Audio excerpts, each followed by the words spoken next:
We're back. We're back. All right. So, what do you want to talk about today? We're talking about breakups. Wait, but let's do the sponsorship because we are here. Where are we? We are at our friend Adrian Mesa. Mesa's office, Office. Yeah. right? Yeah. And he's the best. He's letting us borrow his studio, which is where I actually did an interview a few months ago, actually, like right before the holidays. Mm-hmm. And he was so gracious and generous to lend us his space so Yeah. that we could record here because he believes in us and we love him. He's great. He also has a podcast. It's called Finding Balance. It's Yep. great. So, yeah, he has a little studio. It's great. The audio is amazing and I love it. Me I feel like too. even if I whisper, it's like, People are going to hear it. hi, how are you? Finally. Yes, finally. Yeah, it's been And been if we laugh, interesting. we're not going to sound like hyenas. Hold it though. Hold it. I'm Just trying. hold I'm it. trying. Either that or goofy, apparently, because that's what people tell me Oh I my sound like. But gosh, anyways, yeah, we're talking about breakups today. We're talking about the breakups that make us, and Mhm. it's more about breakups with friends, I think, right? Like, Yeah. But I mean, breakups overall, but I think breakups with friends, we've talked about this, has been something that hurts a lot. Yeah, it It's like does. it feels like a breakup. Yeah. It's hard. yeah. How many friend breakups would you say that you've had in your life? So I would say that the ones that I really remember and that really like hurt my heart were three best friends that I'm like, yeah. That I Three's feel a lot. Three is a lot. It kind of just, it's three breakups that I've had in relationships and three breakups that I've had in friendships. So I And- think sometimes those breakups with friends are harder than the breakups with I agree. relationships. Because it's more of like, what's happening? Can I say happy birthday to you? Can Yeah. I say Merry Christmas? Or Yeah. what's going on here? Yeah. And Yeah. sometimes you don't get closure from those friendship breakups like you do from your like like you're in a relationship with somebody and you can slowly start feeling when it's fading away, when Yeah. you're like when it's about to end and you're like, okay, this is kind of not going anywhere. Yeah. But sometimes the friendship ones are just like, I thought you were going to be in my life forever, and then all of a sudden you're not, and it's kind of like, what happened? How did we get here, kind of thing. It's usually the people that you think would never leave are the ones that leave. Yep. And the ones that you'd never think would be there are the ones that are there. And you're like, I was waiting for my other friends, not for you. Yeah. Yeah. Yeah, it's rough. I would say I've had two best friend breakups and they were the worst. They Yeah. were like, yeah, it's like I felt like I was stabbed in the heart. Yeah. And it was very unexpected. I didn't expect the things that happened for it to come from them specifically. And it's more like, wow, I thought we were like legit friends. Yeah. But we're not, you know? Were they people of the opposite sex, or were they One of them was because he's not dead. Right. And the other one is a girl. Okay. Yeah. Yeah. Which one do you feel hurt more out of both of them? The second one, the guy. The guy? Because the girl, so what happened, I don't even want to say what happened because it was so like a little bit toxic. Yeah. Anyway, we used to work together and we shared the same workplace. And anyway, the point is that things happened there that I was just more, like for me, it was a disappointment to me because she did something to me. And I was like, wow, I didn't expect that from you. And so I confronted her about it a couple of times. And then it still was a little bit like on and off. And I still felt like, love for her. Cause it's like, man, like you're still like, you're like my sister, you know? Yeah. And, well, it got to the point that I confronted her again. And then I think we closed the chapter. Yeah. But the fact that we closed it, I think made it easy for me to be like, okay, now I can like move on. It sounds like a breakup, but it really was like that. And I went through my grieving of like, man, I don't get to like call her as much. We don't get to hang out anymore because it's like that person's no longer there. Yeah. And then years passed and then we actually talked and she apologized for Right. what she did. And mind you, I'm a person that I don't need your forgiveness to forgive you. Thankfully, I'm not one to hold grudges. So for me, I went through my process, my grieving process. Yes, I was upset and all of that, but I forgave her along the way. But when she came to me and she's like, hey, like, I actually want to ask, I want to apologize to you because I know that what I did was wrong.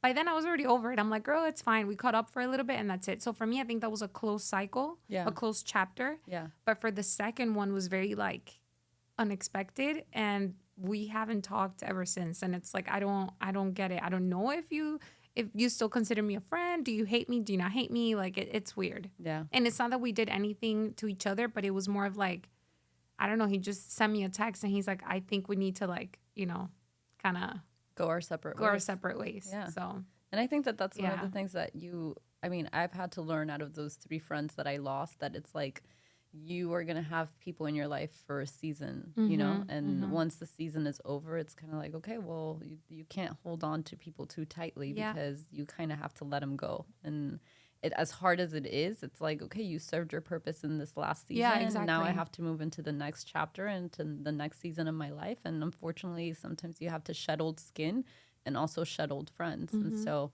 yeah, I think for me, definitely, well, since it was 3, there was one that was she was one of my best friends growing up at the private school that I was in. And then she ended up leaving Princeton to go to Florida Christian. And, we ended up like reconnecting in college and stuff again. And when we reconnected, it was great. But then like, it's almost like things just happened and like out of the blue, we just stopped talking. And it was just kind of like, she went through a situation, and I guess in my young years, like, I think I didn't handle it well either. And so it was just one of those things where it seems like she got kind of upset as to how I handled the situation. And we just like, from one day to the next, it was like no more contact, Yeah. no more nothing. So that was a little hard. But for me, I definitely think that the guy best friend that I ended up like stopping, like, just stopped hanging out with and stuff, was the one that hit me the most. How long were you guys best friends for with the guy? We were best friends. So we knew each other since 6th grade, but Wow. we became best friends in like 8th grade. And it solidified actually after he left my school, that he went to another school. That's when we actually got a little bit closer. I don't even know how, but we got closer during that time.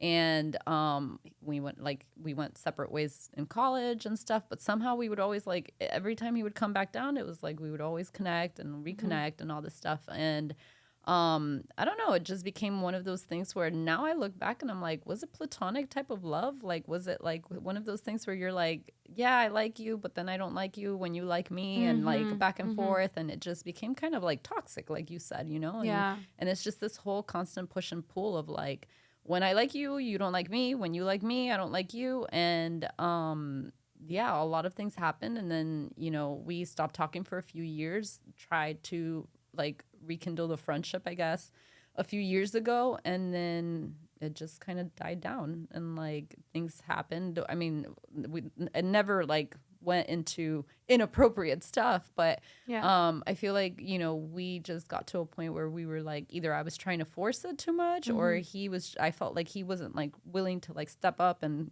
figure it out finally. And it just became this thing where we kind of disintegrated. Yeah. And it sucked, because I was like, like somehow I would have wanted him to be around as a friend. But I think now I do tend to agree a little bit more with the people that say guys and girls can't be best I was friends. going to ask that question right now, because in my case, we had been best friends since I was 15 and he was 17. Yeah. And then till like 2 years ago, we stopped talking.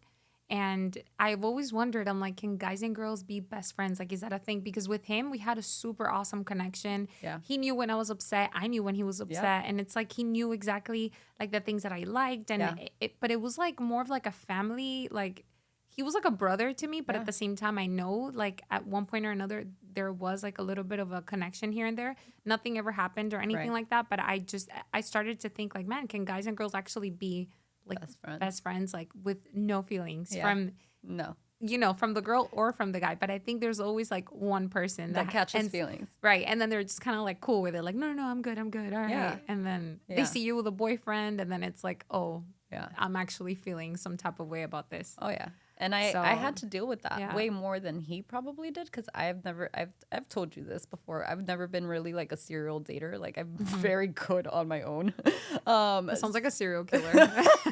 I love it. And so for me, it was kind of like I had to really like sit back and see all of the girlfriends that would come around, that he would bring around. And it was just kind of like, okay, well, here's another one. Here's another. But it was always like, I think part of me also blocked it out whenever he had a girlfriend. And I just like was like, whatever. He's just my best friend. That's all that he is, right? And so, funny enough, his girlfriends hated me when they were together because they knew that we were best friends. And so he would always be like, "Oh, I have to introduce you to my best friend." And I'll never forget, like senior year, he ended up like telling his girlfriend at the time, "I want to introduce you to my best friend." And he finally introduces me to her, and to her shock, I was a girl.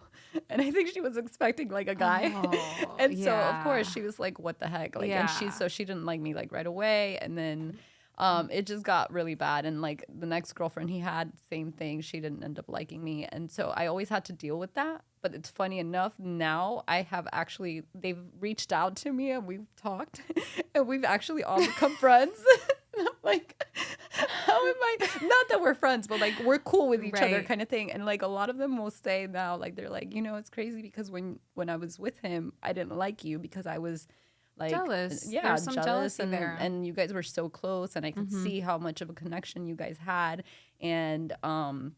And she's like, and well, in particular, these two specific ones, they're like, and now that I get to know you, I'm like, this girl's really cool. And I always thought you guys would end up together, but I guess she's like, in a way, I feel like it's a good thing that you didn't end up together, Like, and Yeah. so I'm like, it's crazy when you hear from the ex-girlfriend's Yeah. perspective. But one thing I can say is that, yeah, like the guys and girls, I'm also a little bit skeptical about that. I think someone once told me that there's like out of the 100 guys, out of the 100% of like all the guys Yeah. that are trying to hit on you, there's only like 20 guys out of the 100 that can actually see you as Yeah. a friend. But it's like a very small number. Yeah. So I know that does exist, but it's like you got to keep it at a distance, like, to a certain degree. Yeah. But one thing I can say, because I actually have guy friends, and I'm actually friends with my first boyfriend. And there is no feeling. yeah. Like, but I think it's when it happens backwards. Like if you date and then you're like, whoa, like this is not Right. gonna work out, and you and I are more friends than anything. I think a friendship can develop after that.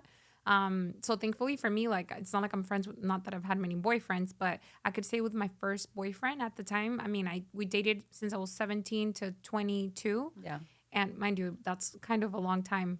But it's like years have passed. He already has a baby and all these things. And it's like I genuinely care for him, but I don't like there's nothing between us at all, like zero. Yeah. So I think there's a little bit of a small percentage there too, but I think that's more possible of Okay. being friends with someone that you've dated a long time ago that you're like, no way. Yeah. And you clarify things, So I'm gonna ask you a question. You don't have to answer it if Oh, you don't want God. to. But Go ahead. do you think that it's easier to be friends with somebody when you haven't had an intimacy with them? Okay. And you know what I'm talking Yes, about. of course. Yeah.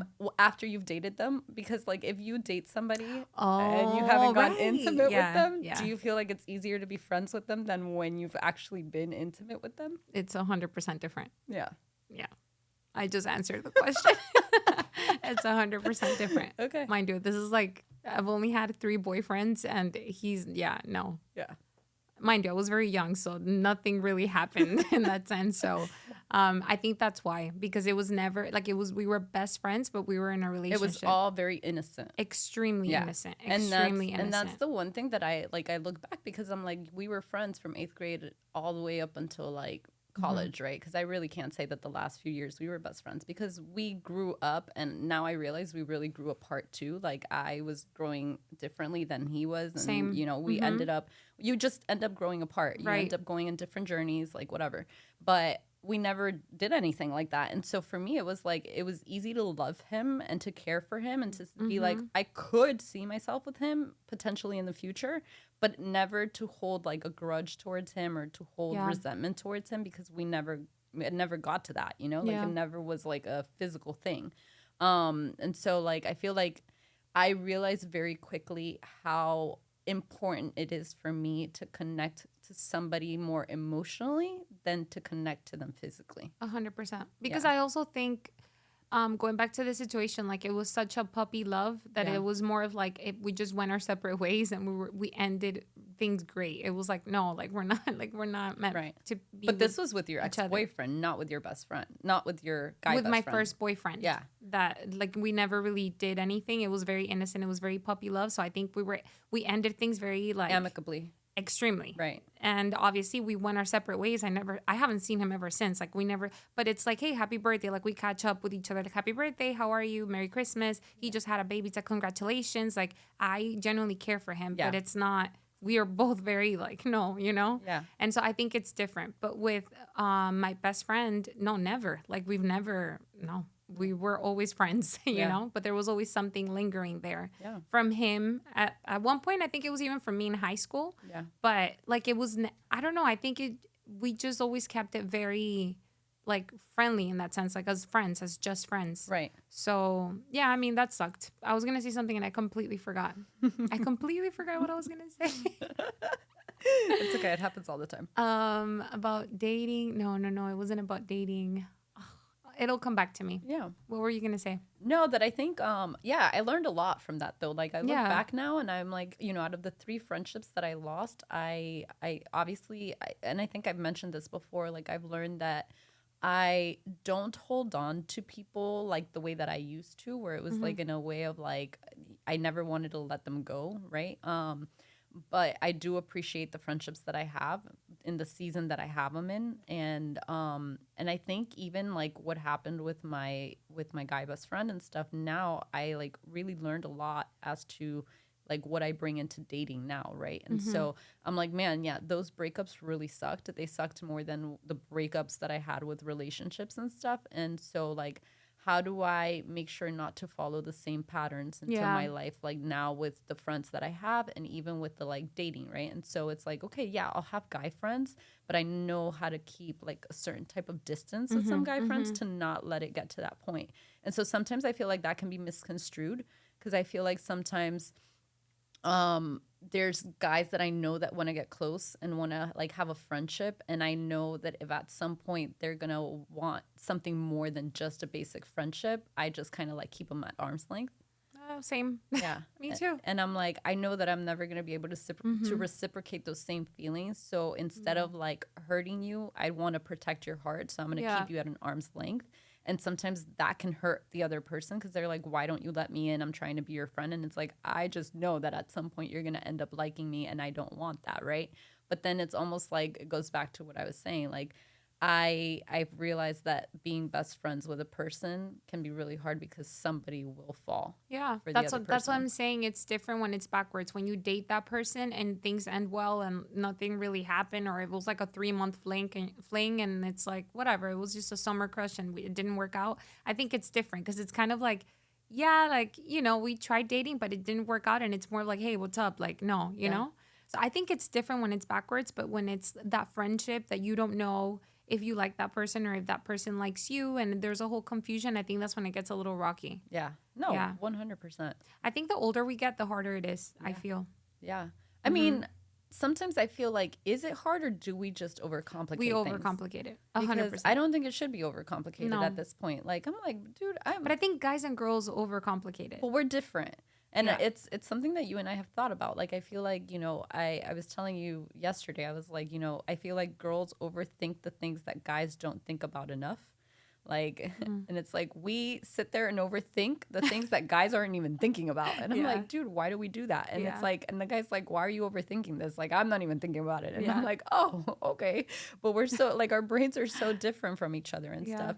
And so I think that that's one of the things that I've come to realize, how different we are from each other, and that we can't expect the same thing that we get out of our girlfriends from our guys. Like, you're just never going to get it the same way. And so it's been very eye-opening. Yeah. I one thing I was going to ask you is, because it happened to me after these like friendship breakups, would you say you gained, I don't want to say trust issues, but in a sense, yeah.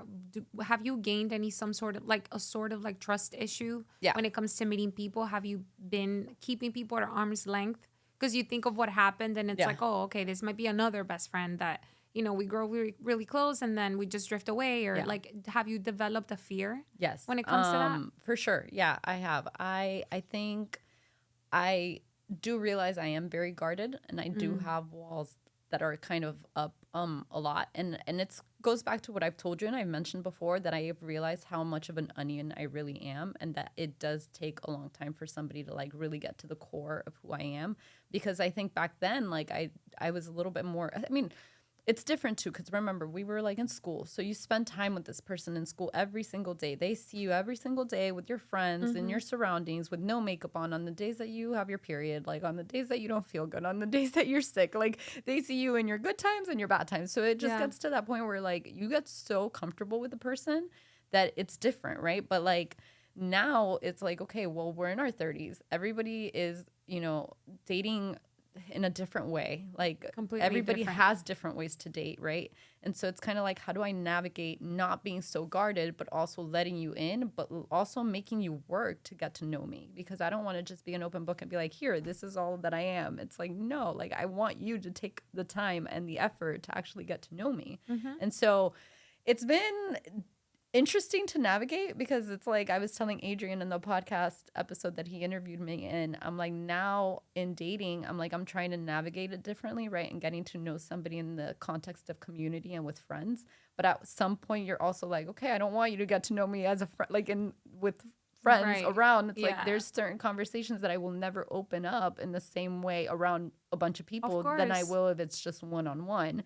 And so it's kind of like, if I'm allowing you in my space with those friends that mean so much to me and that are an extension of me, then this means that I'm more willing to let you in on a one-on-one type of thing, but make the effort kind of thing, Yeah. And so I think that's the way that I can sometimes test a person. Like, I'm like, are you willing to work hard to break down those walls and get more of that intimate one-on-one setting with me and get to really know me? Or are you going to always just do it in the context of like friends being around and stuff? So yeah, it's a little hard. I think I've had a little bit of trust issues, but I think it's not, I don't even want to say it's trust issues. It's just being a little bit more guarded and smarter about it. And all I think about is that Bible verse that says to guard your heart. That's Proverbs. Yeah.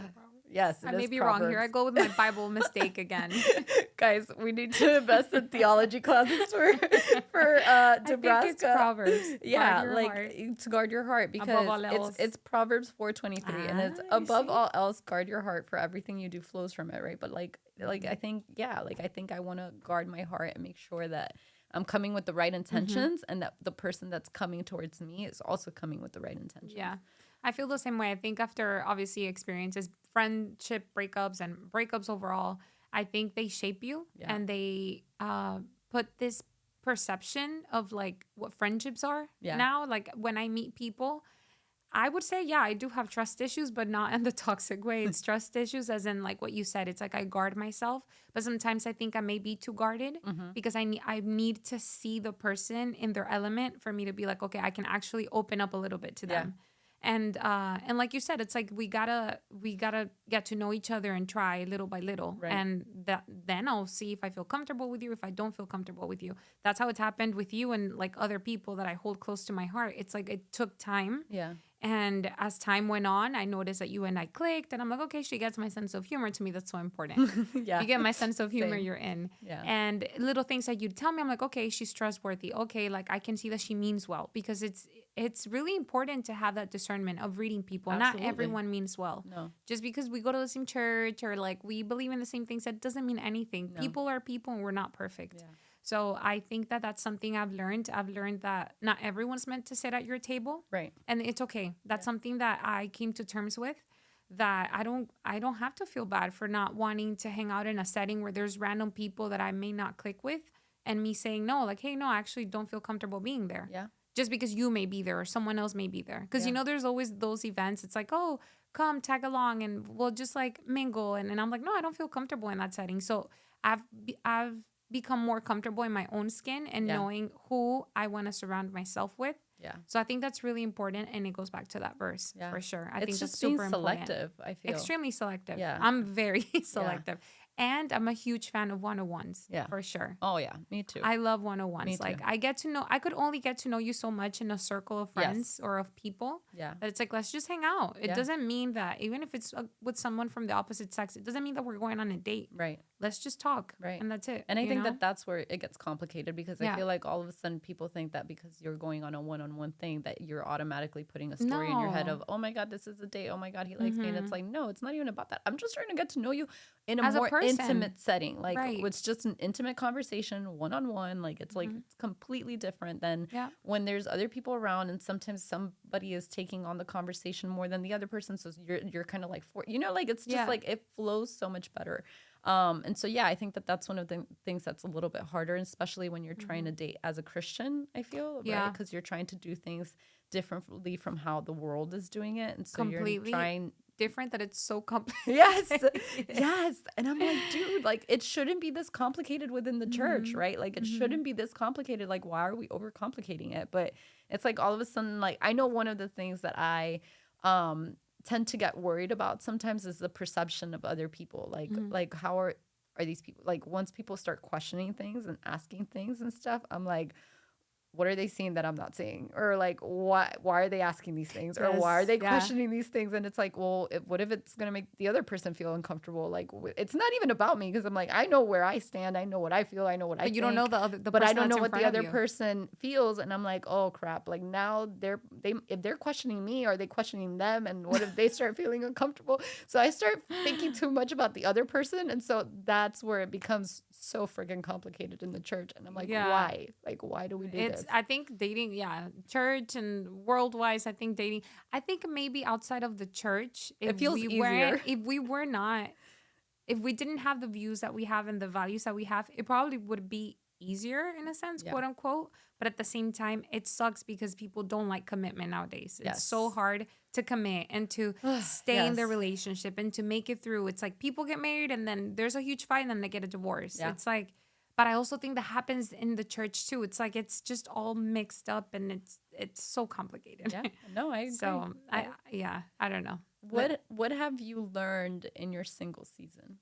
Um, I've learned a lot. I think I've learned. So I've been single for a year and some months already, and I came out of like a very rough heartbreak, and I'm super grateful for it because it made me embrace my singleness more. Mm-hmm. I had been single in the past too, and there was a time that I was single for like 5 years, and I enjoyed it so much. It was in my early 20s, and it was great. But I'm in a different season of my life. Obviously, as we get older, we change, and I think right now I just feel like I've become like more secure in who I am, and I also get to know myself at a deeper level. Mm-hmm. Also, I've learned to just be present. I mean, I've always been a present person, but it's like more present, like more in the moment. Like, who am I hanging out with? And Yeah. I'm very self aware of how far I've come Yeah. and the things that I like and don't like, the things that I've learned and unlearned from my past relationships. That I also see that I've attracted different type of like a different type of friendship Right. into my life. Right. It's been more of value because I've been more focused in like this my spiritual life more than the rest. I mean, obviously, it starts in your core. It Yeah. kind of starts in your spiritual to emotional and so on. But I think I've made an order in that, and I think I've attracted the same type of friends. Yeah. So yeah, Do you feel like you're attracted to a different type of men now than you were back definitely then? 100%, Yeah. 101,000%. Yeah. I think I don't know. I don't know if it's a girl thing or, or it's just a human thing that we tend to have this type like, oh, he has to be this height. He has Mm-hmm. to look amazing. He has to have like, I don't know. Anyway, like materialistic things. Yeah. I've never been Or materialistic, superficial. but it's, Yeah. but it's like it's less and less superficial. It's more of Yeah. like, what bothers you? What doesn't bother you? Yeah. What's your character like? What do you believe in? Right. What are your values? Like to me, that's really important. And to me, it's very attractive to Yeah. meet someone that's obviously, like-minded Yeah. as well. But at the same time, is like meeting someone that's like someone that's, I wouldn't say deep, but it's someone that's wholesome, someone that, because in my singleness, I've learned to be present with myself, to be with myself, to love myself. And if I meet someone like that, it's like, wow, like this is awesome. Like Right. you can actually be happy by yourself. Yeah. So I believe in self-happiness. I believe that you can be good in your singleness. Like Yeah. people need to stop making it seem like it's such a sad thing to be single and like, oh my gosh, when am I going to meet the right one? It's like, I'm not even thinking about that. Right. It's going to come at the right time, you know? Yeah. So So many yeah, people get paralyzed just because they haven't met their significant other. They're like, I yeah, won't travel until I find this person. no, I won't do this until I have a boyfriend. I won't do that until I have somebody that biggest pushes me. mistake, biggest I won't mistake. like pursue my dreams and my career until like somebody's willing to build a business with me. And it's like, no, you should not be doing that. You should be living your life on your own without like waiting for that person to come. And as Yeah, you're living it and as you're doing things that have a purpose and as you're serving mhm, people, that's when that person will be there and they'll yeah, match you. And I feel like that's one of the things that I constantly always say, you like you attract who you are. yeah, And so it's like who you are is exactly what you're going to attract. If you're just sitting around at home waiting for, you know, Amazon Prime to drop you off a boyfriend in a package. It's like, it's just, it's it's like, dude, well, you better believe that that boyfriend is going to be just like you. yeah, He's probably just waiting at home, waiting for Amazon to drop off his girlfriend, you know? right, So I right, think that that's one of the things that like breakups with friends and breakups with relationships has taught me that it's like, I am whole on my own. I am right. secure on my own. I Mm-hmm. am and if I'm being really honest, I did struggle with this. Obviously, it's no surprise to people. I mean, if this is your first time listening to this podcast, then you probably don't know some of my story, but I called a wedding off and stuff. And like, Mm-hmm. I think one of the things that I tell you is that part of me, it was really hard coming out of that. And I leaned into this ex best friend because it was all I knew. Like, as a guy, right? It was like, okay, this is the guy that I used to kind of like run to every time. And he used to run to me when he was single, and I would run to him when I was single.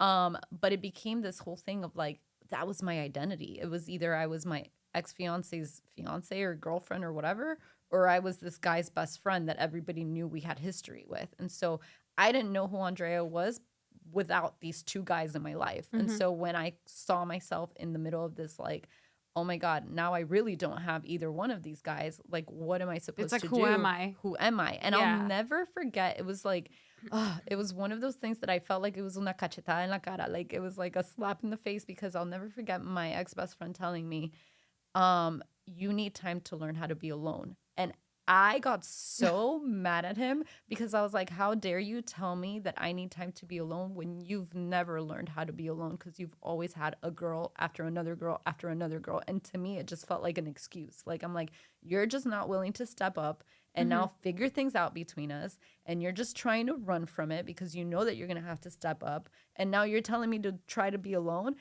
But now I look back and I'm like, thank God he forced me to be alone because I really learned who Andrea really was Mm-hmm. without one or the other.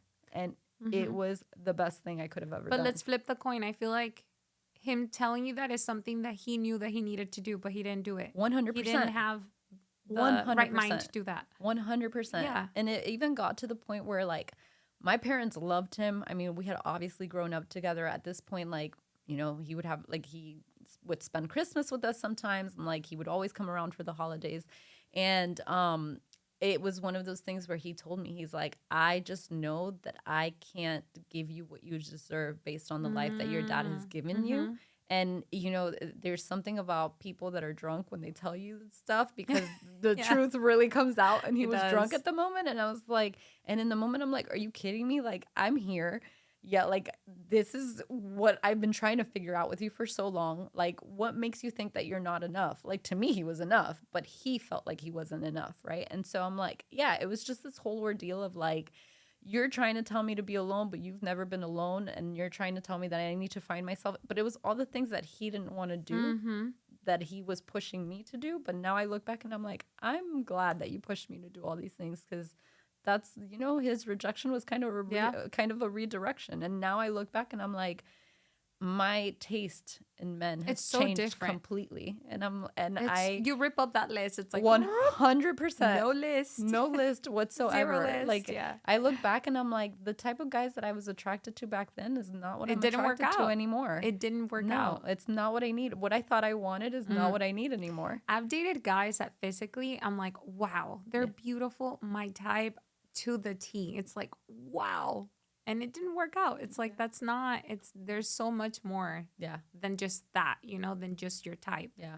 There's I have a question, but there's before that. There's an analogy that I heard that it's life is like it's like a race. You're running your own race. And Yeah. as you're running, people start running beside you and Yeah. people start coming along the way, Mm-hmm. and you're running, but you're still focused. You're focused on the road, and you're like just focused on what's in front of you. Mm-hmm. And at one point, you're just gonna look next to you, and there's gonna be someone running beside you. Mm-hmm. And I love that analogy because I feel like that's how relationships should be. Yeah. Because you're running your own race. You're good by yourself. Yeah. I can say for both of us that we're both very independent women, and Yeah. that we really are very comfortable in our own skin. And I think that is something that the opposite sex should do too, you know? Right. And I know we have Yeah. great guy friends that they're very comfortable in who they are. And I think that's very attractive. So I feel like for me at this point in my singleness and in our singleness, I think that's what we deserve Right. because that's where we're at. Right. I was gonna say because you said something about your ex best friend Mm-hmm.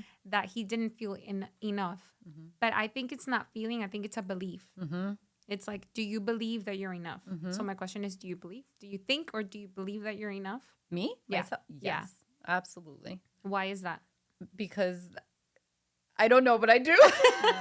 But it's such a good question. Yeah, it is. It's such but a good question. I do like. It's funny because I've had the conversation with friends, and I'm like, you know, and they'll tell me, Andrea, you're the prize. Like at the end of the day, you are the prize. Yeah. And like a guy needs to pursue you because Yes. you are the prize. Yeah. And like you should feel like you are the prize and like your value. But it's like, yeah, and I do believe it. And it's like, this is why I know where I stand and I know what I like, what I deserve. And it's one of those things where it's like, I am enough because God made me enough. Like I am enough in him. Like that's literally what it, I mean, I didn't want to get to like, but yes, it's like, I am enough in But him. it's deeper than that. It's Yeah. like I've heard that so much. It's like, I just don't feel enough. I don't feel loved. I don't feel, it's like, it's not what you feel, it's what you believe. Yeah. It's not a feeling. Yeah. It's a belief system that you've created in your mind. Yeah. And it's like, but why do you think those things? Yeah. You know? And obviously there's different examples. Oh, because I'm single, because so-and-so left me, and because I'm divorced and whatever, and this and that. I get that. But it's like,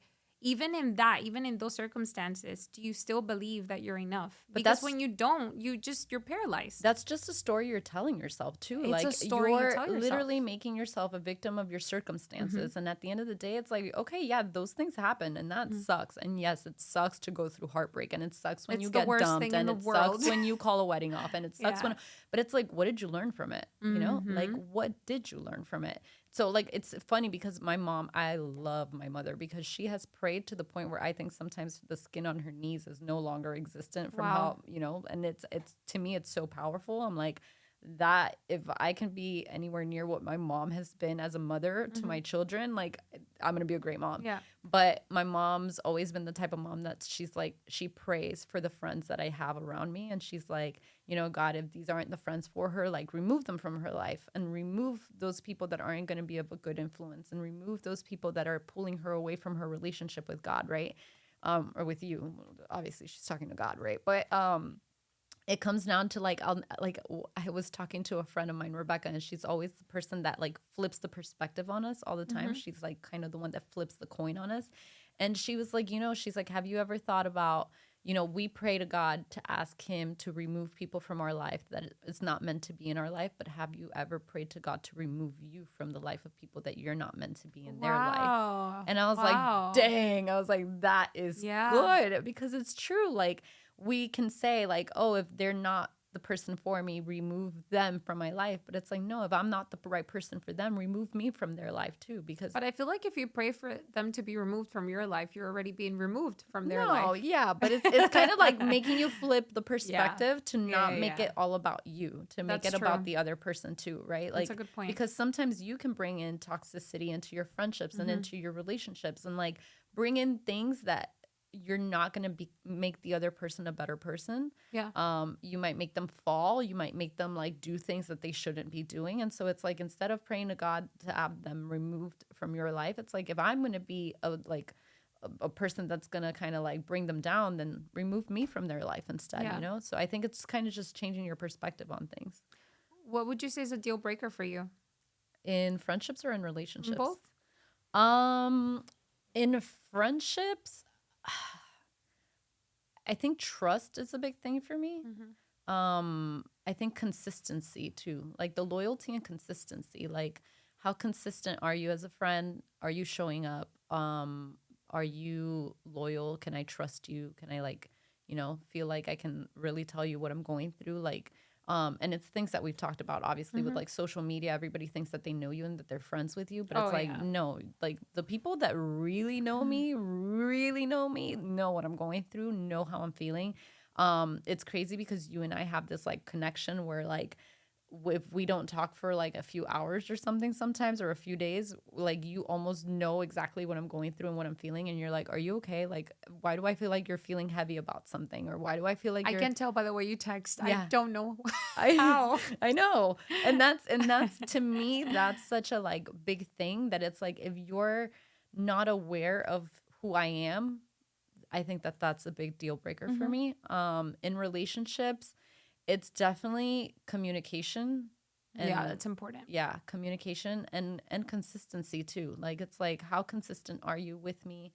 Are you still showing up the same way that you did 3 months ago? Are you still like showing up as a friend? Are you still like, how do we have a good friendship to have a good Yeah. communication? Those are probably my biggest deal breakers, like the communication and the consistency. Yeah. Trust is a huge thing. Mm-hmm. Trust for me is everything. Yeah. Both in friendship and relationship. It's like if I feel like I can't open up to you, that's not okay. Yeah. I mean, obviously, in time you start opening up, but if I feel like it's like there's still something about you that I just can't open up to you, or I feel like I can't trust you, there's no, like, I cannot move past that. Yeah. And I feel like if you break that trust, I admire people that are quick to forgive when it's such a massive situation where trust is broken. Yeah. But for me, it's so important that I don't know if Yeah. I'd be able to move past that because it's so important to me. Right. Like you said, loyalty is very, I think in friendships too, like when I see someone being loyal to me as a friend and just being there, I think that's like, so it's amazing. It's beautiful to see someone be there for you no matter what. It's Yeah. like they're there for you no matter what. Yeah. And that also goes to relationships. I think that's super important. Yeah. Yeah. What's a pattern that you would say you're trying to break free from right now And what, like, in relationships and friendships? Like something that you have noticed that you do a lot, and it's a pattern of yours that you know you need to break free from now. I need to, so there's a pattern that that I've seen myself do. I haven't done it in a bit, in a while, but I'm very giving. I'm a very giving person. I'm there for you 1,000%. You need me, I'm there. Like, I won't question it. You need me to pick you up and you're all the way and I don't know, God knows where, I'll go pick you up because I know that that's like, I'm the only person that you're reaching out to. I know that I would do it because I would want you to do that for me as well. Yeah. But I'm so giving that I don't expect anything in return. I think that's great. Sure, great quality. But I think that I did that so much for people that would just contact me because they know that I'd be there for them. But that's like, and that's about it. I think I kind of distanced myself from that. I set a boundary. Yeah. I set a boundary of like, okay, how do I feel being around this person? Am I like a therapist? Are they my patient? Am I just taking care of them when they need me and that's it? What am I gaining from this friendship?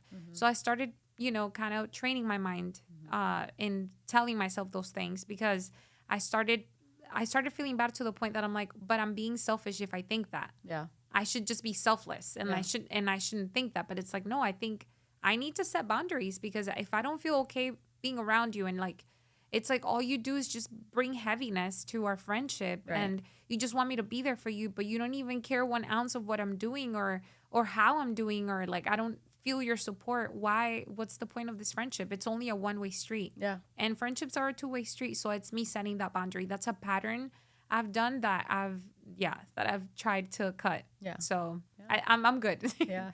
I'm getting there. That's I'm getting good. better. It's good Yeah. that you know, though, that you have the self-awareness Yeah, to know that yeah. that's one of the things that, like, if it's not serving you too, like, it's not okay. Like, And it's okay to set that boundary. So it's something that I've especially come to when you're terms with. depleted, because I feel Extremely. like when you're pouring out of an empty cup yourself, like, That's what I then- was doing. Yeah, That's I know. exactly what I was doing. I know. And it gets to a point where I'm burned out and then I blame myself for it. It's like, oh, you see, it's because you're selfish. Oh, why do you feel like that? But why weren't you there for your friend today? Yeah. She called you and why didn't you answer? Why did you say no? And it's like I start like doing a whole guilt trip on myself when that's not healthy. It's not okay. Yeah. So yeah, it's me reevaluating my friendship. So I think that's why I've become I've always been a selective person, but I've become more selective when it comes to that. Like, what am I gaining from you? Yeah. And it's not that I expect something in return. Like, oh, if I give you a chocolate, you got to give me one back. It's not that, because I'm not wired that way, but it's more of like, I give you a chocolate, but I give it to you because I want to, and I don't expect anything. It's because I care for you and I love you.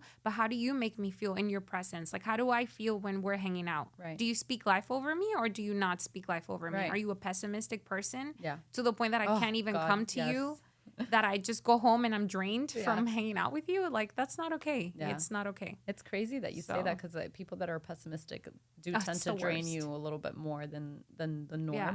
And it gets to that point where you're just like, dude, I don't want to talk to you, because every time I do, you're like the biggest Debbie Downer. Like, and I end up just being like, oh my gosh, I can't do this anymore. Yeah. So mind you, I do have friends. Obviously, we all go through things. Oh yeah, of course. You know, it's obviously there's a balance. Yeah. But if I'm not getting anything, but if it's every single day, like, and you see them that they're just kind of like stuck it's like, in have this you asked rut, how I'm doing? Yeah. Like, do you know how I'm doing? Yeah. Do you want to know? Do you want to hear good news? Like, do you want to celebrate? I get it. Yeah. So yeah, that's something I've learned. What about you? For me, a pattern that I've noticed, if I'm being really honest, and I'm gonna be super transparent right now. It's actually something that I'm praying about in this fast, and it's I'm praying to God that He breaks down the walls that I have, especially when I know that I care for people. When I know that I care for somebody, I start building up that wall even higher. People notice it a lot, because they're like, you stop being yourself around people that you feel that you care about. And I'm like, really? And they're like, yeah, because you start to like almost overthink things. And I'm like, I don't know. And it's just this weird thing where I'm like, God, like, just break down the wall so that it doesn't keep the people that are meant to be in my life away from me. Like, I don't want to push them away by being so guarded and being so self-aware of everying that you're saying and doing. Yes, exactly. And so I think that has been a pattern that I noticed. And it's funny because it all ties back to, this is why I say the breakups that make us, right? Because it all goes back to that. I had to really sit with myself and why myself throughout this whole entire thing. And then during this fast, because I was like, why do I do this? Why do I start really like building up walls when I care about somebody, or when I start caring about somebody, right? And it brought me back to my ex-best friend. And I'm like, funny enough, when we were in high school, obviously I was very myself because we were together every single day, right? But when I started catching those feelings, I realized that I was like, oh crap, like, and I started building up a wall. And so it got to a point where everybody else around us, all of his guy friends that he introduced me to that I knew because of him, were getting the best of me, and we're getting the cariñosa part of me, the affectionate part of me, the very loving, caring, like very flirty almost kind of personality. But with him, I became like a stone wall. And I was like, bro, I've known you since we were like in 6th grade. Let's not even count 6th grade. From 8th grade on that we became best friends. Like, I've known you my whole entire life. Why am I such a stone wall around you? And it's a way for me to guard myself and protect myself. And I think it goes back to the whole back and forth that I went with him. And because it was that push and pull where it's like, okay, well, now that I have feelings for you, you don't have feelings for me. And now that and it's like a fear of rejection. Yeah. Almost. And it's like, okay, well, since I don't know where you stand, I'm just going to build this wall. And so I am repeating the same patterns again and again and again. You remind me of high school. Of me in high school. That was me. Sorry. I don't know if that's a compliment. You remind me of me in high school. I was like that in high school. Yeah. And even till I was like 19, and I started noticing, I'm like, why do I couldn't even eat in front of the person that I had that I can for. definitely do. I couldn't even I eat. I don't care who's around me. I couldn't even do that. And I was just so guarded, and I pretended like they weren't even next to me. It was so bad. It was so bad. But it was like there was like a whole thought process that I was training myself on, like breaking those walls. That I'm at the point now, forget it. I'm at the point where I'm like, what? You have feelings for me? Okay, let's talk about it. And even if I don't feel anything, like, you know, if it's not reciprocated, it doesn't need to be awkward. It Yeah. does not need people need to listen to this. Don't make things awkward. Right. If somebody has feelings for you, it's okay. Just be nice and just be like, hey, I'm sorry. I don't see you as more than a friend, but Yeah. thank you. And they appreciate that. Yeah. The whole rejection thing of like, ew, no. It's like, no, maybe that's very high school-ish, Yeah. but I know people do that. Yeah. Or they get weird when they're around, like, oh my God, he likes me. You know, it's like, Yeah. just be yourself. No, for me, it's more So, about I just want to be yeah. affectionate with you. Like I want to hug you if I feel like hugging you. Like I But you wanna, can't. like, But you you know, can't. But I'm like, why do I hold back? And it's like, oh my gosh, is he gonna think that it's weird if I hug him? Like, and but then it's like all the guy friends are like, I can just hug him Yeah. and just be myself.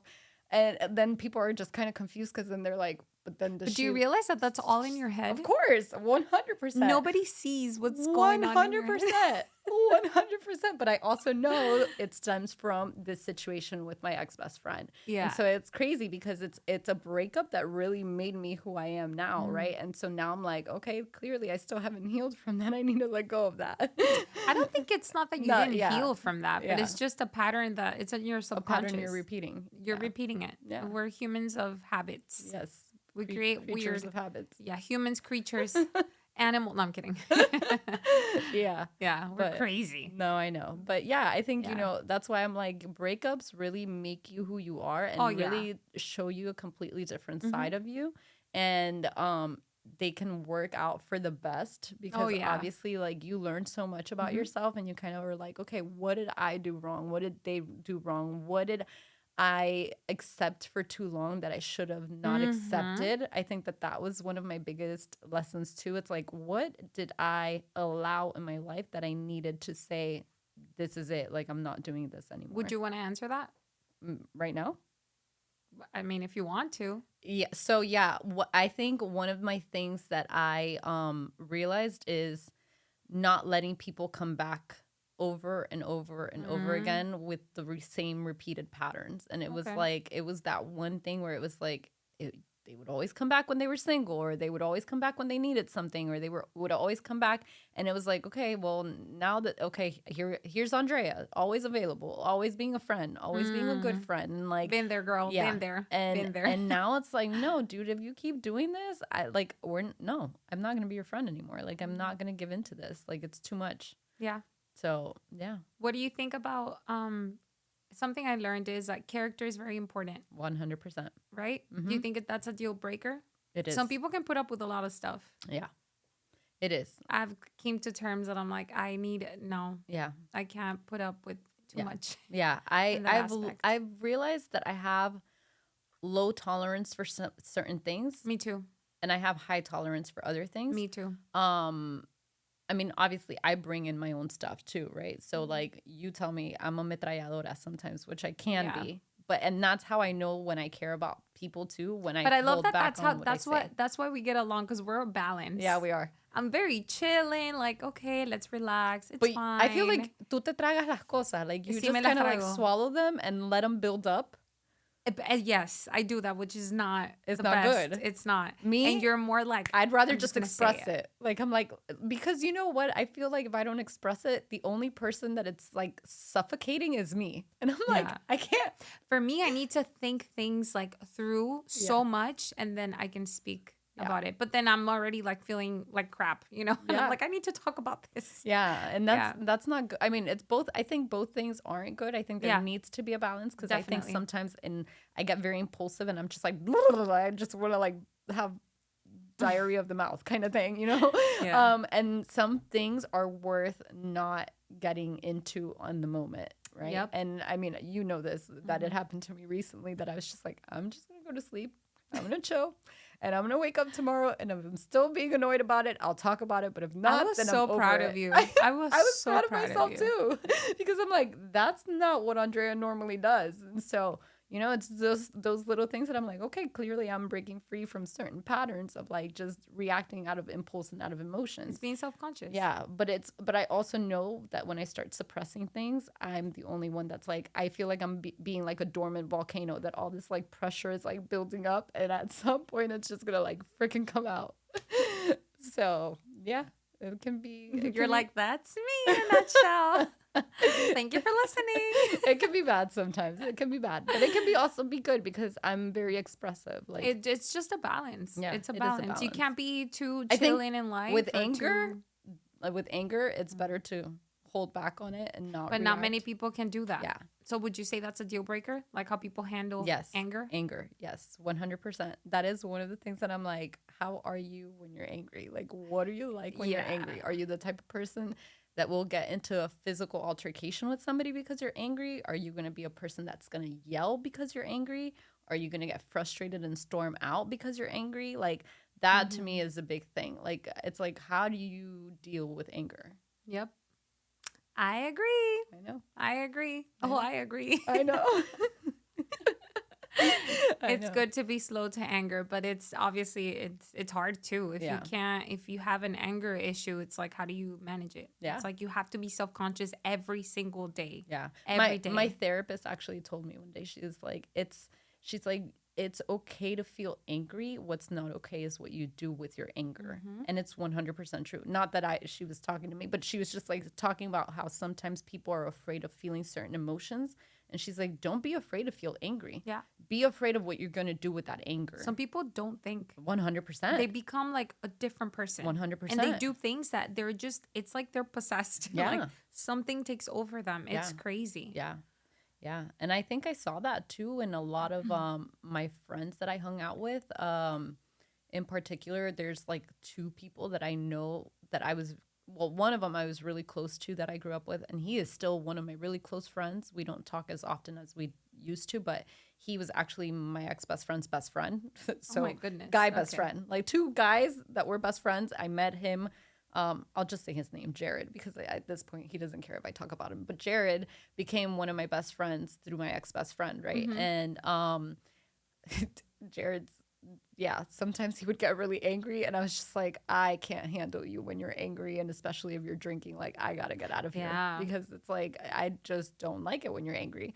And I mean, he knows it. Like, I still tell him to this day, I'm like, I don't like you when you're angry. I don't like how you express yourself about things, you know, whatever. But that's rough. That's one of the things that I look at because I'm like, I saw that a lot. I don't want that. Nope. So it is a deal breaker for me. What do you think about the saying when two people are in love and they're like, oh, you complete me. Oh, God, no. You're my other half. No. You're the missing puzzle piece to my heart. I no. You're the key to my chain. La media naranja. La media naranja. The peanut butter to my jelly. You're my everything. No, my everything. I mean, obviously we've talked about this, and I think it's a problem. You're my world. You're my world. No. Why? Because, man, that's so. Why did this become an interview with me? How is this a thing? Because you're supposed to be whole on your own, I agree. man. Like, I just wanted to hear you say it. I know. I love when someone agrees with me. Yeah, no, I know. You and I have talked about this all the time. I love this. Yeah, like, no, you're not. You're supposed to be whole on your own. You should not have anybody completing you. You should not have it. Like, to me, that's a red flag. Like, if I'm dating you and you tell me I'm your everything, I don't want to be your everything. I am not your everything. Yeah. The thing about being your whole world, to me, that is also a problem. Of course, it's because a problem. It's a codependency it's a serious problem. It's a codependency problem, I feel. You know, like, I feel like a lot of people end up being very codependent of each other. And it's unhealthy. I don't think it's good. I don't think, I just don't think that people should be codependent of each other. And I get it. Like, at one point, you start, especially once you're like officially dating and like, looking at marriage and like really like, or married, you kind of just become one flesh, like the Bible says, right? But that doesn't mean it's like you're just going to be so codependent on each other that you can't live like a life apart from that person. Because what if your significant other dies tomorrow? And I'm not trying to be like morbid, but it's like, it happens. But what if your significant other gets into a car accident tomorrow and passes away, and it's like all of a sudden you don't know life without them? It's like you should never be that codependent on a person. Yeah. I think if you know how to be by yourself and be with yourself, that's healthy. If you don't know how to even grab coffee by yourself, that's not healthy. And you need to continue on repeating the same pattern of going out by yourself to finally get to know yourself at that level. Like, who am I eating alone at a restaurant? Right. Who am I going to the movies by myself? Right. I'm a big advocate for that because that's what I do and I love it. I enjoy my own company. And being with someone that's at that same level, it's awesome because you're not codependent at all. You're two independent, happy individuals that don't, I mean, you make each other happy, but it's not like you don't become each other's happiness. No. You're two fully Happy people. that become double happy. Yeah. And I think that's even better, you know? Yeah.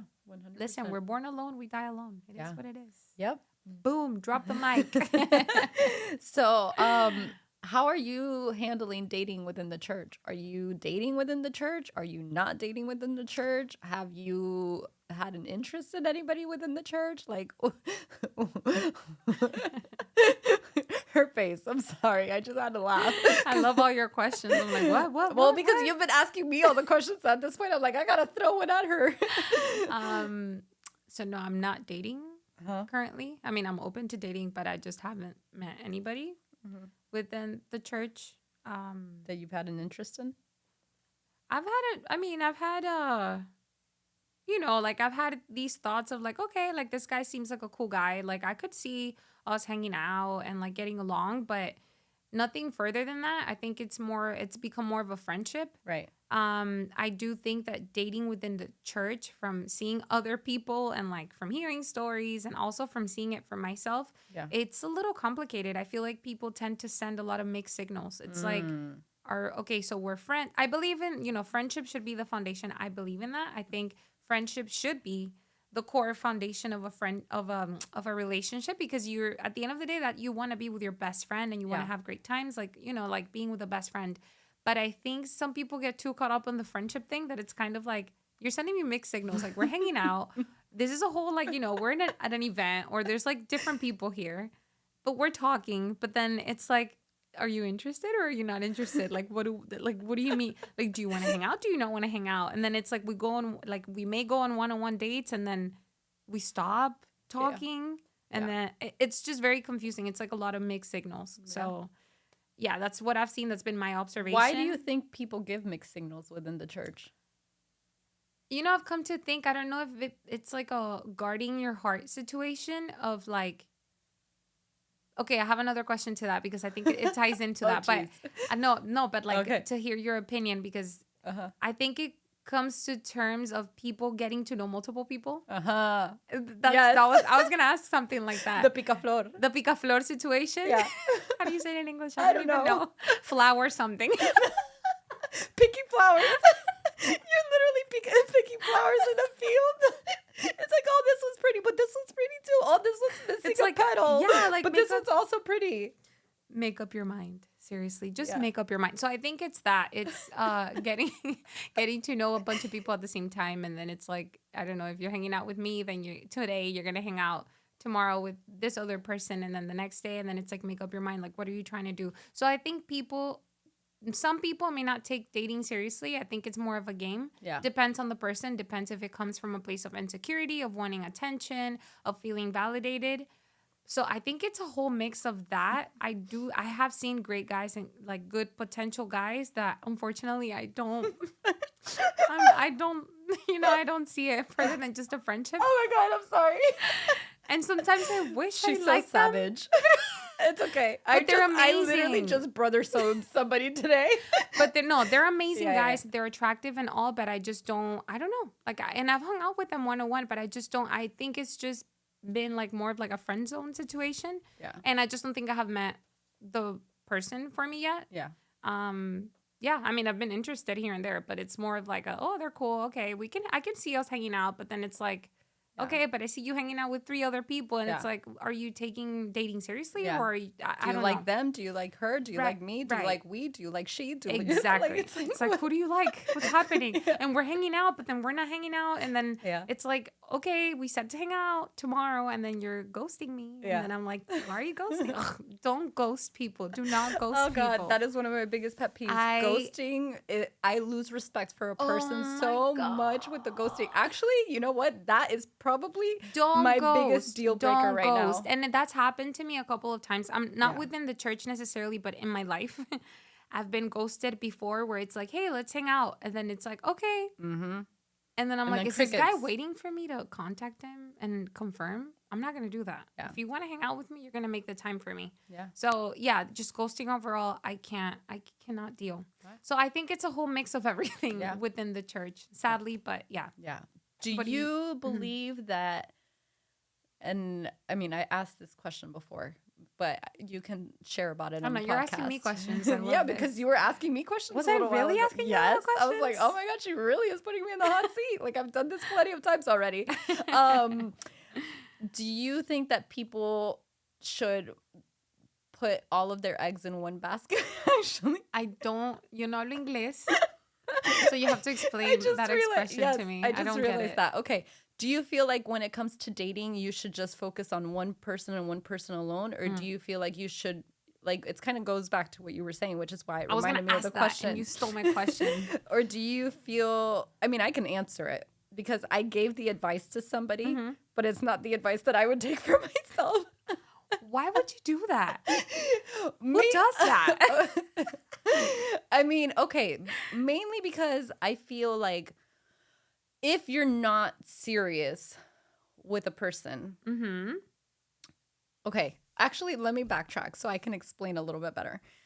I feel that sometimes we get caught up in situationships real quick where it looks like you're a couple, but you're not an established couple, right? And so then it's like, okay, but are you working towards becoming a couple? And if you feel like you are, then great, you're being loyal to that one person. But if you feel like you're not, or you're unsure of where it's going, then should you be loyal to that one person? Or is it okay to actually date other people and see other people or get to know other people as friends because you don't really know where that's going? So this question and my answer, a lot of people may disagree, and that's okay. I've never been one to talk to multiple people and figure it out because I don't know if I'm very picky, whatever. I don't like dating just to date. So that's a disclaimer right there. But I do think that if you're interested in someone, but you're getting to know them, and then there's this other person that you're also like, they're cool. Like, okay, it's okay. I think it's okay to get to know both people, not in a romantic sense of like, oh, I'm flirting with both of them and I'm like playing both of them. Not like that, but it's more of like you're getting to know people, and it's okay if you're interested in more than one person because you want to figure out who to go to, I guess. But on a friend, like on a friend zone, not a friend. I don't know how to explain it. Like as friends, Yeah.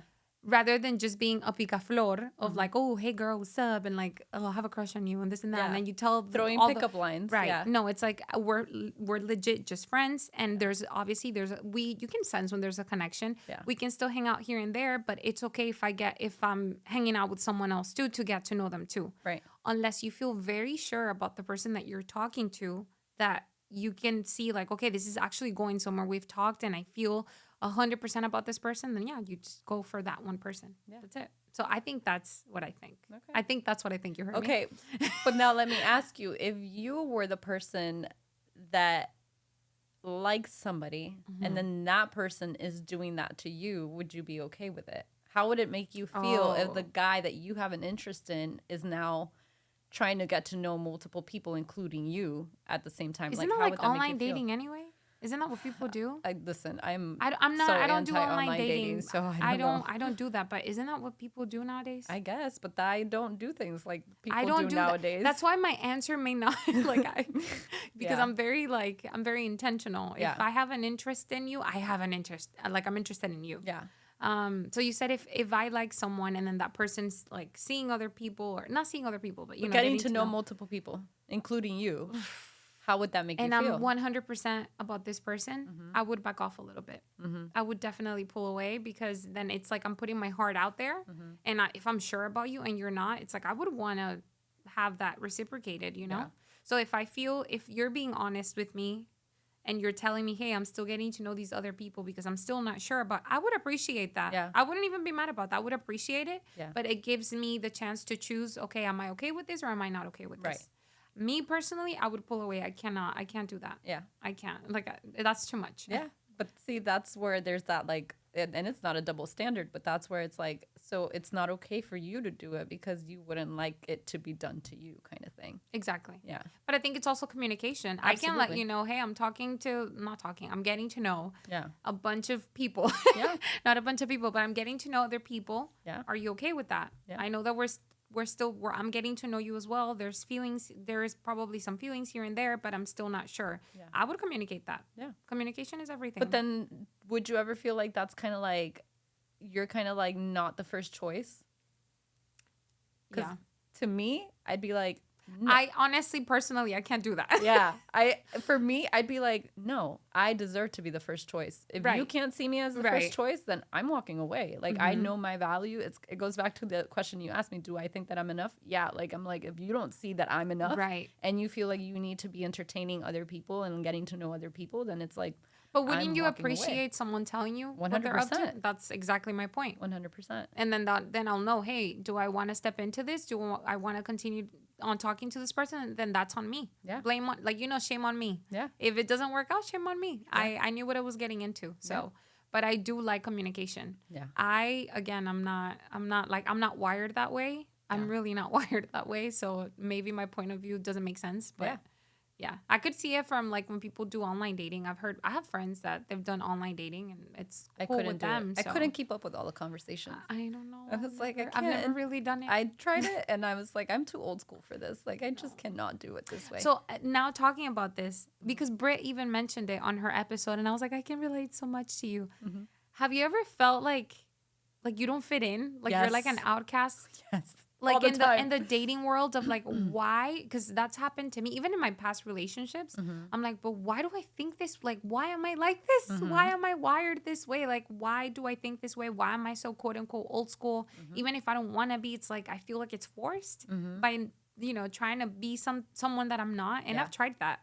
And it doesn't work. And I'm like, but why? Like, what's the whole reason behind this? Oh, yeah. Why do I feel this way? Yeah. Have you ever felt that? 100%. So I can actually go back to my story with my ex-best friend because I lost two friends at that same time. And one of them was a girlfriend. And the other one was him, obviously. But my girlfriend's advice at the time was, you guys need to figure out where you stand on all of this. And you need to figure out, like, what you like, whether you're going to move forward with this or not. So sleep with him. And I was like, what?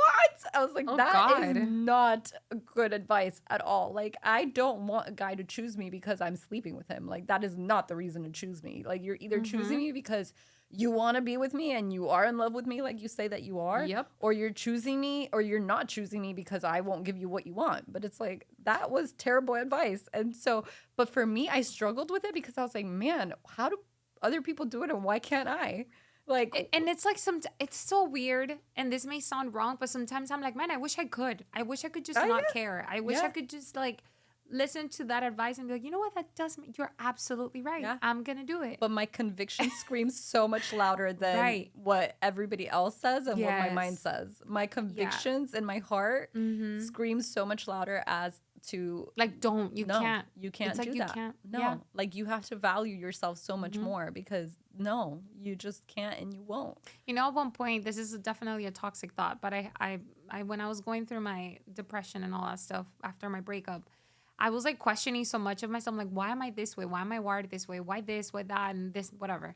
And I got to a point that I'm like, you know what? If I would have done things differently, different from who I am, maybe my relationship would have lasted, or maybe that's what we think. It would have worked out with. And I started like going back down memory lane. It would have lasted with so and so that I met in 10th grade, and and I'm like, what the heck are you doing, Dubraska? No. And it's like, no, regardless, it would not have lasted. Yeah. But it's things that when you start doubting yourself of like, why am I wired this way? You start like playing scenarios in your head of things that you wouldn't do, but if you would have done them, maybe it would have worked out. Yeah. Maybe I would have been happy. No. Maybe I would have gotten married. And I'm like, no, I don't think I would have gotten married. I can definitely say I'm very glad that I've handled things the way that I have. with certain situations. Yeah. That I haven't handled it the way that society and the world normally do. Yeah. Because I feel like if it hurt this much to have this breakup with this best friend without that, imagine how Yeah. much worse it would have been with that. It's horrible. And so for me, I'm like, I'm so glad that my It's convictions horrible. were yelling and screaming at me so much louder than what everybody's advice around me was telling me at the time.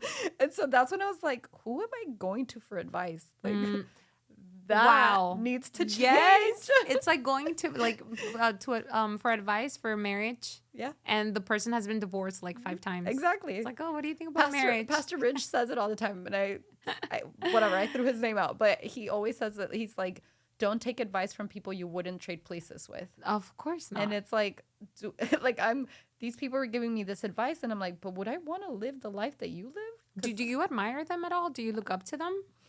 Exactly. Do It's I like have to answer that? no, but I'm no. It's a reflection. Okay. Like, to put your thinking caps on. Yeah. Shower thoughts.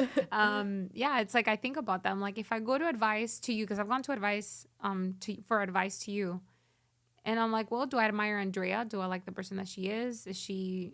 Does she practice what she preaches? Right. Is she what she really says she believes in? And it's things that I think about. Yeah. And if my answer is no, I'm like, why am I gonna tell her anything? Why am I gonna open up to her? Yeah. It's Yeah. So it's the same thing as going to for advice to random people. And I think when you're in a desperate situation, Yeah. you we, all of us as humans, we just all go crazy and we start talking about it. It doesn't matter to who. And then they're like, I think you should do this. I think you should do that. And it's like all these thoughts in your head. Right. And then you're like, what do I do? Yeah. You gotta be very wise. Yeah. No, definitely. I mean, again, it goes back to like who you surround yourself with says a lot about who you are. Like, yeah. And so I think about that time, like, dang, I hang out a lot with Andrea, with Annie, with my sister. Are they crazy? Am I crazy? Are we crazy? just a little bit. Just a little bit. Yeah. No, it's been very eye opening. I feel like breakups are definitely a blessing in disguise. You don't see it in the moment. It's amazing. But you see it later on. I am so grateful. And another thing that I learned in breakups and when other people are going through it is I heard this advice actually, and I was like, I'm never going to accept that advice. I remember when I was going through it and someone told me, oh, just think of all the bad things. Just think of all the bad things so you can get over it easier. No, I was with that person for a reason. They meant well at one point. They were good to me for a lot of reasons, and it just, it didn't work out, There were good and bad things that happened, and it just simply didn't work out. But, like, a lot of people do focus on the bad things, like, oh, because he did this to me, and if anything, it makes you bitter, and it doesn't make you move forward. Right. Like, it doesn't let you move on or let it go. Yeah. I think that's the worst advice. Like, do not focus on the bad or anything that happened to you. If anything, flip the coin and don't even ask why it's happening to you. It's more of like, what is this teaching me? And what is this for? I get it. He's not for me. I accept it. I wish him well. Let's move on, Yeah. And I think that's the healthiest way to go about it. But when someone told me that, I'm like, I'm not going to do that. I'm not going to do that to him. No. Like, why would I do that? No, at the end of the day, you had a choice and you chose to be there. And so hang on to the good memories. Listen, that's the I was with part. the people I've dated for a reason. Yeah. It doesn't absolutely. matter. And the people that you like them for a reason too. Like, you don't have to actually date the person. You can actually have a crush on them or have them as best friends or whatever. But you had them around for a reason, and you need to hang on to the good memories because I think that's also where bitterness takes root. Oh my gosh, it's the worst thing. It's so bad. It's so toxic because at the end of the day, it's only harming you. It's not harming anybody else. No, the bitterness harms you.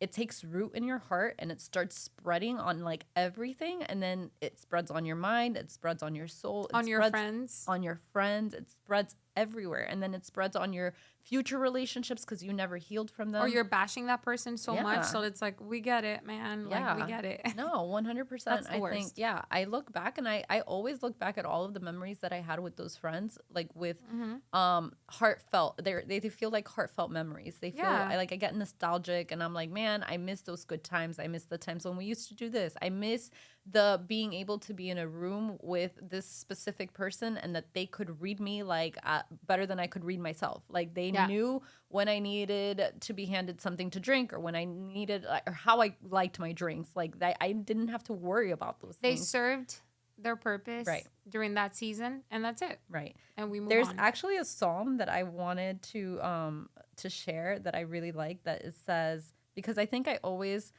remind myself that like we go through betrayals, we go through heartbreak, we go through all these things, but like Jesus went through all of this stuff too. And people in the Bible went through all of this stuff too, right? And so like Psalms 41:9 says, even my close friend, someone I trusted, one who shared my bread, has turned against me. And I loved that Bible verse. Wow. Because I'm like, like if people in the Bible had to go through it, then who says we're not meant to go through it too? Like, people forget about that. Because it's like such an ancient book that it's like, why are you like, using the Bible as reference? It's like, no, guys, it actually happened. It's true. It's absolutely true. Yeah. So. It also comes down to what we were talking about. I actually looked it up. What we were talking about yesterday about accountability. Yeah. There's a verse. I don't know which verse it's because I screenshot it. Theology school. I only screenshot it without the verse. But anyway, there's a verse from the Bible that says, therefore confess your sins to one another and pray for one another that you may be healed. The prayer of a righteous person has great power as it is working.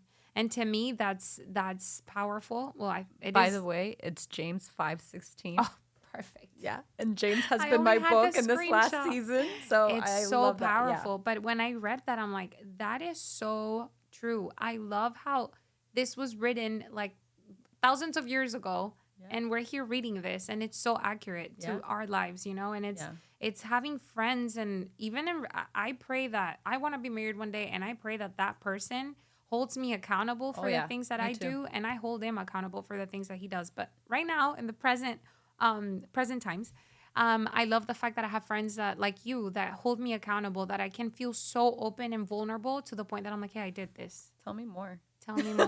Just right. You're like, wait, what else? What else did you do? And I love that because it's like you tell me like it is, and I feel like we need friends like that. We need more friends like you. Well, and like you, because I've done the same. And I think it's funny because I think we both have found ourselves in situations where I went through it first and then you went through it and I came to you and I was like, oh my gosh, this is happening. This is what's going on. And you held me accountable and you told me you need to fast about it. You need to pray about it. You need to do this. I remember you need that. to do that. These are the steps that you need to take. Oh my gosh. I completely forgot I told you that. Yeah. You need to fast. You need to not see this person. You need to pull away. You need to do all these things. I remember that. And I was like, but it was funny because in telling you, it almost felt like a weight lifted off of my shoulders. And it was like, man, like what they say that you're only as sick as the secrets you keep is so freaking true. It's so because true. you really like the more you hold on to a secret or the more you hold on to something, the sicker it makes you. It's the worst thing. And then the coin got flipped and you've had to go through it too. And it's like, it's crazy because this is when what I went through and how you spoke to me comes back around for me to speak to you. It's so crazy and to pull me. you out of that pit. It's so crazy to me. There's always a purpose behind everything. It reminds me of when my sister was going through her first heartbreak. I was like 16, 17. And obviously I was like very naive and, and I remember she was crying about it and she was like sobbing. She's like, oh my God. I'm like, stop crying. Like, who cares? Just stop crying, whatever. Leave the guy alone. He clearly left you alone. Like, who cares? And she was crying. She's like, one day you're going to be heartbroken and I'm going to be there because I know what that feels like. Yeah. Man, that couldn't be more true. Yep. Fast forward to a bunch of years later. Yeah. It's like I'm there like crying about it. And she's like, I told you, you remember that? And it's, it's like a whole full circle moment. Yeah. But yeah, I love that. Accountability should be in every, like it should exist in every friendship. I think we all need accountability. We're not perfect. No, we're not. Just because we say we're Christian and my gosh, like it's even worse. Yes. Because we want to, we're more self-aware. We want to make sure that we do the right thing and then we fall and it's like, dang, like I feel sick to my stomach because I don't know who to tell. And sometimes it's worse when you feel like you fall because there's so much shame and guilt that comes with it. Because conviction is the best thing that could ever happen. But there's that thing where you're just like, I knew better and I didn't do better, right? Yeah. And that's where your conviction comes in. And I love conviction. Yeah, I love that we had that conversation this past weekend with a few friends that we were talking about that, and one of the guys mentioned it, and he was like, when I don't feel convicted, I pray to God to make me feel convicted. I And it's love like, that. it's true, I because if love that. not, it's almost like you become numb to what you're And you doing do it wrong. again and you do it again. again. And even when you feel convicted, you might do it again Oh, and yeah. again, but the conviction gets worse and Yeah. worse. And then you're like, okay, I got to stop. Yeah. Because it's just it's a guilt. It's like a shame. It's just something that I'm really grateful for, if anything, Yeah. you know? And I think with convictions come in different ways. Like I had a conviction last year of like, oh, I don't want to drink for like 3 months. Like it's not that I'm an alcoholic or anything, but it's little convictions that Right. hit you. Right. You're like, man, like it's cool that I feel this, that I feel like I need to do this completely different than what I used to do before. Yeah. So I'm grateful for conviction. I love it. I love you. I love you. I don't know how long we've been recording. Neither do I, but it's okay because it's been such a good conversation. Oh, And I it's love funny it. because I had a friend message me today, actually, and she was listening to one of her podcast episodes, and it was the one of don't set yourself on fire for, I forgot the name of it, but it was don't set yourself on fire for other people. Oh, yes. And it was about like boundaries and saying no and all this stuff. And she like messaged me and she's like, I really needed to listen to this message. And she's like, and today of all days, I really needed to listen to it. And she's like, there was something you said about, you know, going through like the breakup with friends. And she's like, and I feel like that's a topic that a lot of people don't really talk about. Look at that. And I was like, yeah, well, we're actually recording this episode to like launch it, because that is something that we've gone through, and we've all gone through it. We've all gone through it, and there's a grieving process, and I feel like people grieve just dead people, but you also grieve dead relationships, dead friendships. Like you have to grieve them. You have to go through that mourning process of like, man, it sucks that we got to this point and that it didn't work out and that we're no longer like friends, but like let me sit with it and learn from it and just kind of move on from it too and grow from it. Yeah. Are you a person that forgives without getting an apology from that person? I've had to.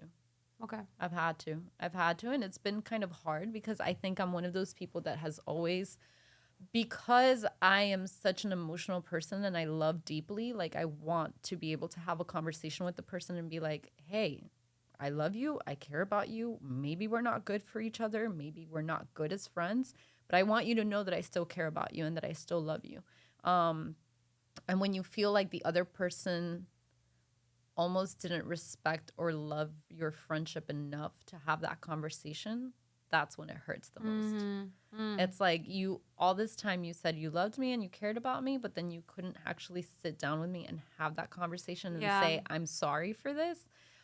It sucks, but you have to learn how to move on without the other person acknowledging what they did. I think that's the hardest part. Yeah. You have to give yourself the closure because you deserve the closure. Like you're the one that's in control of the closure. Like you can't put that control on somebody else. That applies to relationships too. Even if they did you wrong, it's like, let me just, I need to move on. I forgive it. But I think it's a lot of people ask, like, how do you do that? How do you forgive that person without getting an apology? For me, I think from my experience, I pretend the person's right in front of me. And I tell them like, hey, I care for you. I love you. I forgive you. And I wish you the best. And even if I don't feel it and I feel super bitter, I do it again and again and again to the point where I fully let go. Yeah. To the point that I just feel detached from the situation. Yep. So I think if anybody wants to take that piece of advice, you can take it. But I think that's a good exercise. Yeah. Well, one of the things I was telling Adrian in my interview was that at the end of the day, if you don't forgive somebody, you're just drinking poison that affects you. 100%. You know, and it's like the other person doesn't even know that you haven't forgiven them, and here you are drinking all this poison, and it's like it's only affecting you. It's only so gonna you affect have you. to let it go. And so, I've learned to have to like forgive. I'm very. It's funny. I'm quicker to forgive people than I am to forgive myself. Oh, me too. I'm so much quicker to forgive Me people than too. to forgive myself. Like I can show people grace way quicker than I can show myself. And But you know, aren't we all like that? I mean, I don't know. I think some people can get by with like not caring really much. I don't know. I feel like there's people out there that don't really care. Yeah, maybe. But yeah, like it's funny enough that you said that. I in 2020 I actually got to a point where the deeper I got into community and the more friends I had that were really starting to get to know me, the more I wanted to run because I knew I needed to address certain things. And now they were seeing flaws in me and seeing things in me that they were calling out that were holding me accountable to growth. And it was so uncomfortable that I was like, I need to move. I need to move away from Miami. I need to move. I need to start a new life. I need to start a new chapter where nobody knows who I am, where nobody knows who Yeah. I've been. Nobody knows about my past. Nobody knows about my story. Like, I just need to move, right? And I applied to this job up in like Boone, North Carolina. If you've never been to Boone, North I've never Carolina, heard of that you're not missing out. place. Okay. It's literally got like 19,000 people. It's like a small town in the mountains. Anyways, I went and I interviewed with them in person. I was going to be working in ministry. Like, I was ready. Like, they offered me a job. They were ready for me to move. They were like, okay, let's pack your stuff and come and everything. And I came back home and I was just like, do I really want to make this move? I was so like in my head about it. I was so indecisive. And finally, like, I got down on my knees one day and I was praying and I was like, God, like, why do I not feel at peace with this decision of moving? And I had already kind of like made it up in my mind that I was going to move. And I was like, why have I not why am I not at peace with this? Right. And so I ended up like just sitting in silence. And I feel like that's when God really speaks, when you actually get silent. Right. And I like it took me to a Bible verse that I normally never read. So I knew it was from God because I was like, why am I thinking about this Bible verse?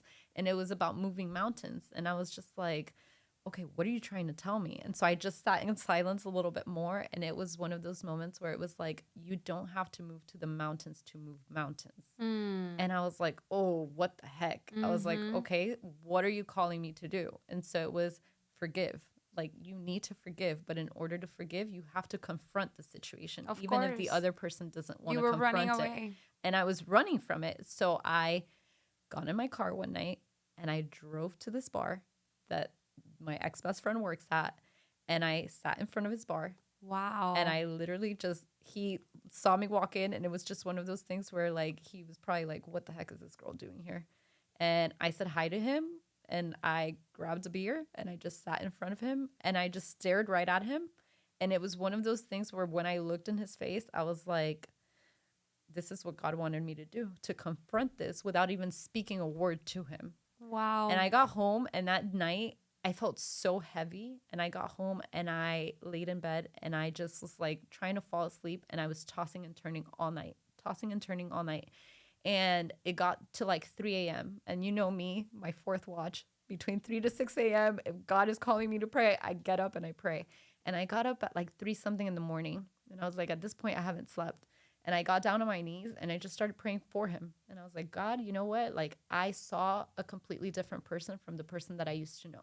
The person that's working at that bar is not the person I used to be friends with.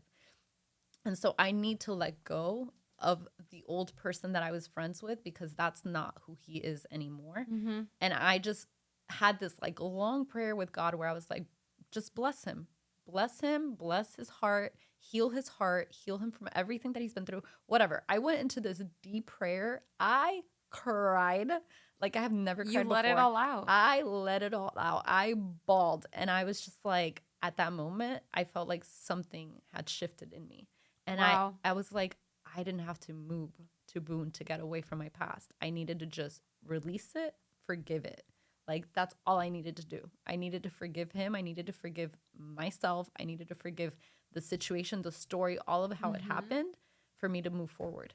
And it was in that moment that I was like, I don't need to move anymore. And like the next morning I sent the email and I was like, I'm not moving, I'm staying. And then it was funny because I had bought a new car and everything to move out there. Like, literally, I had like my boxes were packed. Like, I was ready to go. Wow. Okay. And I'll never forget that weekend. We ended up, it was around the time of COVID. So we ended up going to Jungle Island because Boo was having their service at Jungle Island.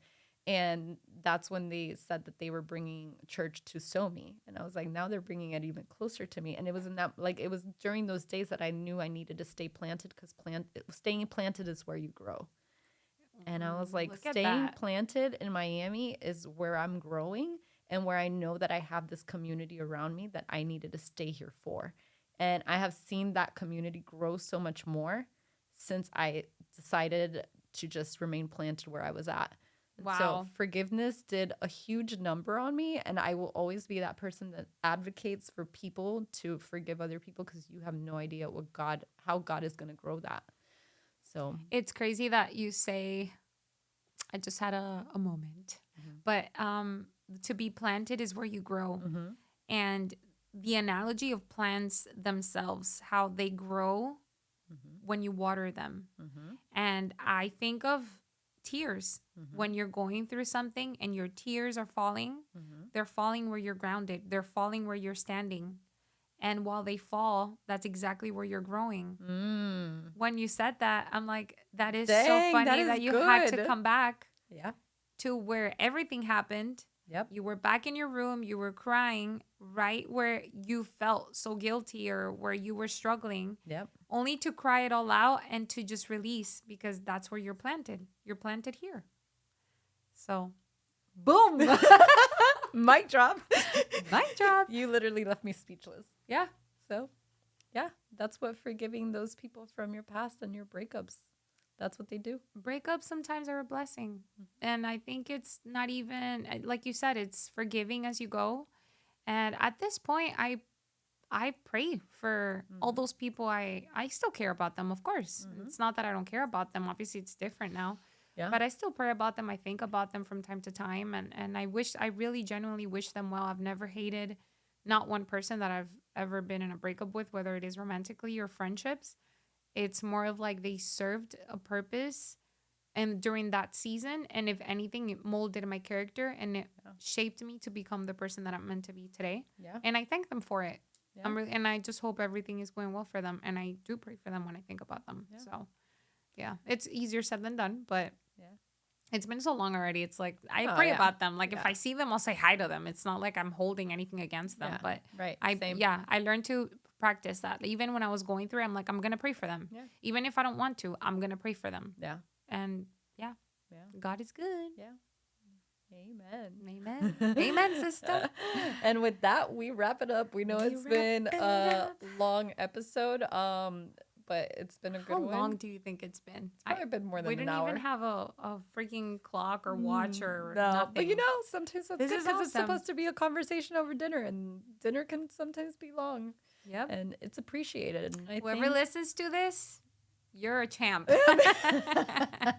Listen, my first podcast episode was an hour and 40 minutes, and somehow people listen to it all the way till the end. So when you need to listen to it, you listen to it, no matter how long it is. And I hope this resonates with whoever's listening. And if you have any questions, you can DM us. And if you need any friends, we're We're always here. available. Follow us at the Breaking Bread __ podcast. Yes. And so what song are we ending the episode Do you with? think we should put a song at this point? Because it's, I mean, It's long. I guess not. Let's just leave it like that. All right. You're cringing a little bit. Yeah, because I love Pick music. a song. Okay, pick one. Pick one. I don't know. What are we in the mood for? I Will Survive. Come on. Why can't we be friends? No, I was thinking that yesterday. No. Yeah, you were. You know, I love this song by Here I Go with Coldplay again. But there's a song called Talk. Have you ever listened to it? I don't know. I don't remember. It's about him talking to his brother or friend. And it talks about like, oh, let's talk. Like, what's going on with you? Let's just talk about it. Yeah. That's what the song is pretty much about. And I think it's a beautiful song. So Okay. we can play that one. I love Coldplay, so that's They're a good amazing. song. That song is great. All right. So. We're going to end it with that. All right, friends. Bye. Till next time. Annie's coming. Is she? She's coming. She's like, only for you. I just don't know how we're going to record.